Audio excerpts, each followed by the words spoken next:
I'm a convict. I'm an outlaw. I'm a rebel. I'm not a Sunday school teacher. What? I'm not a Sunday school teacher. It's interesting.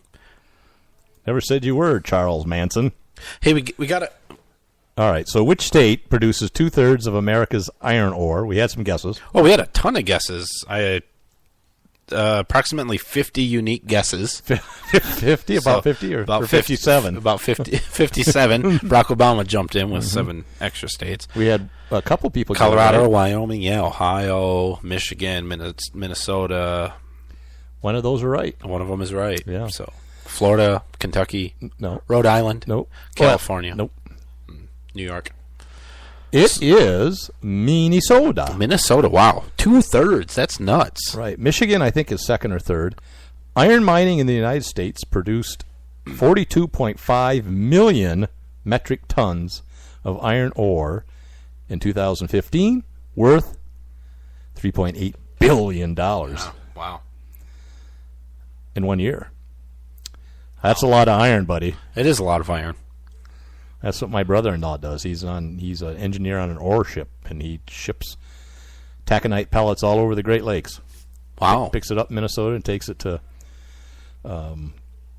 Cleveland, or he'll take it to Chicago, and they pass it on and make stuff like guns. Guns. Want to hear this day in history? 1943, the Battle of Kursk in Russia, involving some 6,000 tanks. Well, maybe 2 million men and 5,000 aircraft, ends with the German offensive repulsed by the Soviets. So it was in July. The USSR had created a bulge on their border into the German front.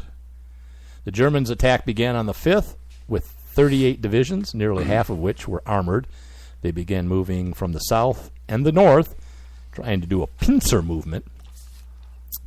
It went on for 6 days, and eventually German Field Marshal called off the offensive. But what happened was Hitler said, we got to move half of our troops into Africa, because the U.S. were starting to move into Sicily and northern Africa and started attacking from the south, and he needed troops to go fight the Americans. So that was part of the reason that they got pulled off. But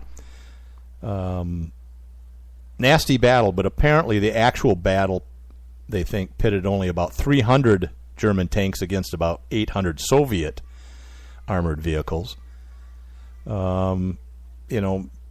Maybe the biggest tank battle in history may be Dubna, which was in June of 1945, where there were 750 German tanks, and they defeated 3,500 Soviet vehicles. But anyways, they estimate they lost 323 tanks, about 10% of the tanks committed to the offensive. Many German tanks damaged by mines or Soviet weapons, or broke down, that were subsequently recovered and repaired and reused. So wow. Still, tens of thousands of people died on both sides of that battle. Crazy. 1943, you said. 1943. I think that was during the, this First World War, Second World War. It would be the Second World War. Yes, it would. Yep. I was kidding. I knew. I don't know if you were kidding or not. I will tell you, and I want you to do this, to source this question for next week, but we got a request to not have any more geology questions ever. Okay. But instead, we'd like to have a computer science, electrical engineering, computer engineering related question. Okay. So for next week, if you, Brian, could find one, that'd be good. All right. Who invented the personal computer? That'd be a good one for next week. That would be a good one. Yeah. For next week. Wasn't it Al Gore? It was. Yeah. He invented it to combat global warming. And the internet. He hated the internet. He did. He did hate the internet. Speaking of computers and the internet and things, this is a weird one. Okay. And I read a couple different stories, and they kind of conflicted about what it was. But so you have like the Amazon Echo Dot, the Alexa, Alexa, do this, and voice Google stuff. Home. Google has one. One of the gadgets, I think it was probably Google Home, called 911 while there was a domestic dispute going on in this house. Essentially, it turns out that, or allegedly, the husband was abusing the woman, was hitting her, and pulled a gun on her, waving a gun around. And I guess at one point, he asked her, "Did you call the sheriff?" And whatever the device was, said, "Calling the sheriff." Yeah. And called the sheriff.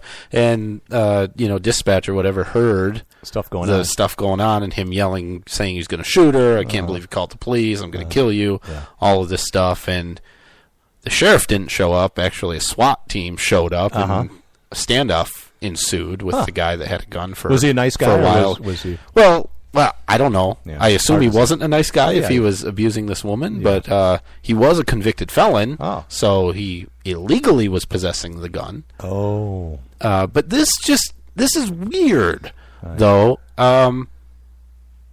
Your device calls 911, which tips the police off to something going on in your private residence. That might create some weird legal issues or a weird legal precedence if...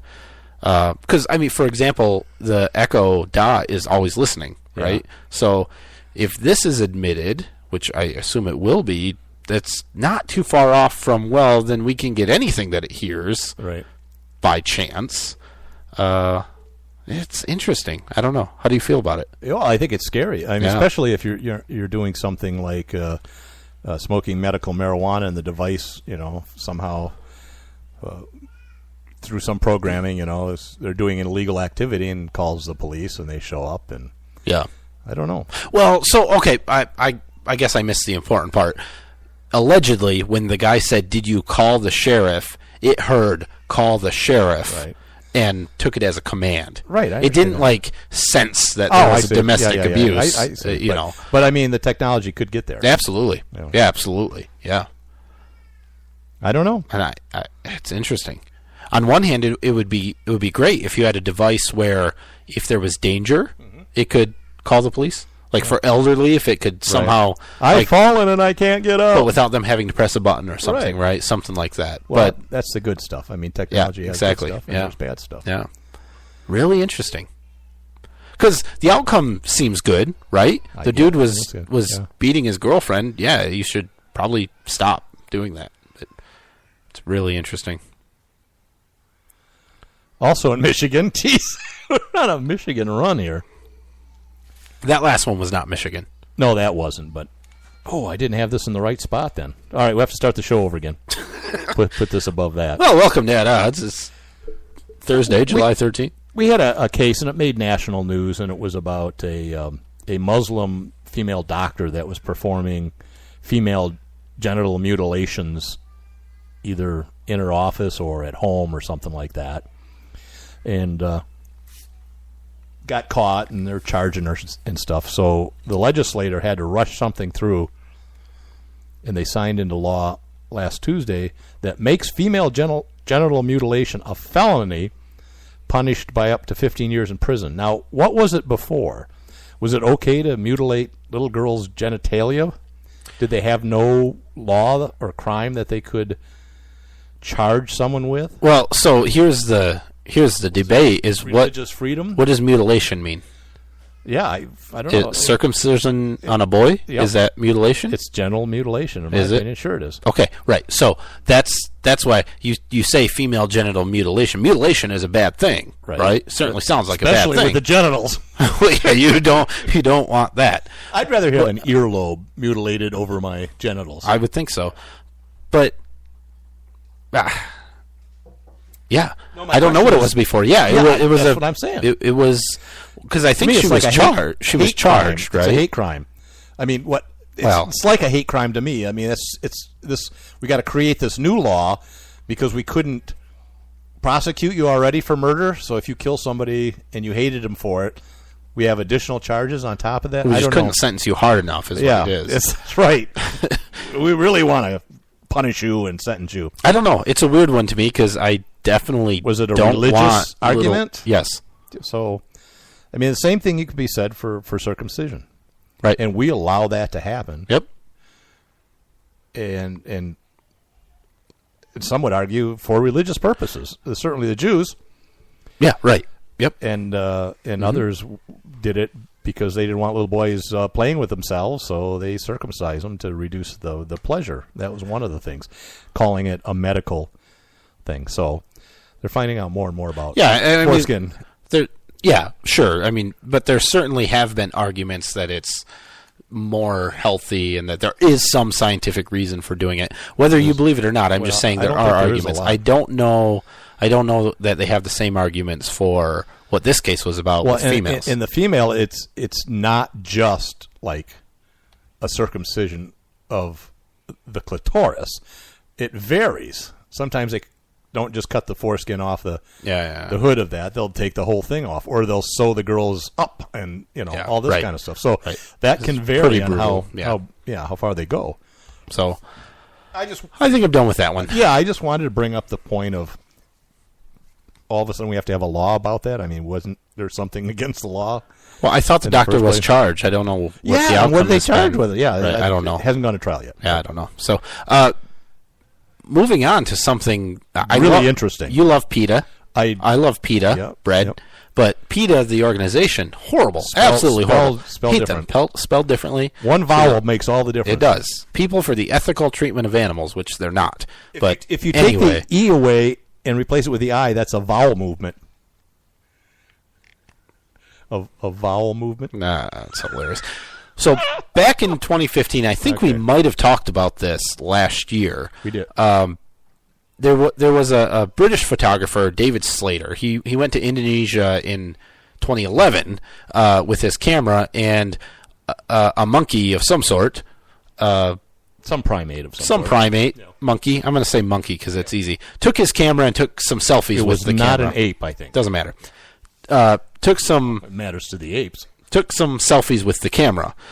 PETA, back last year, or starting in 2015, sued and said, you don't owe the copyright or own the copyright. This monkey that took the pictures owns the copyright to those pictures. Well, because the picture went viral and it got a lot of publicity, and he wanted to try to sell it and market it. And he should be able to. It's his camera, and it's a monkey.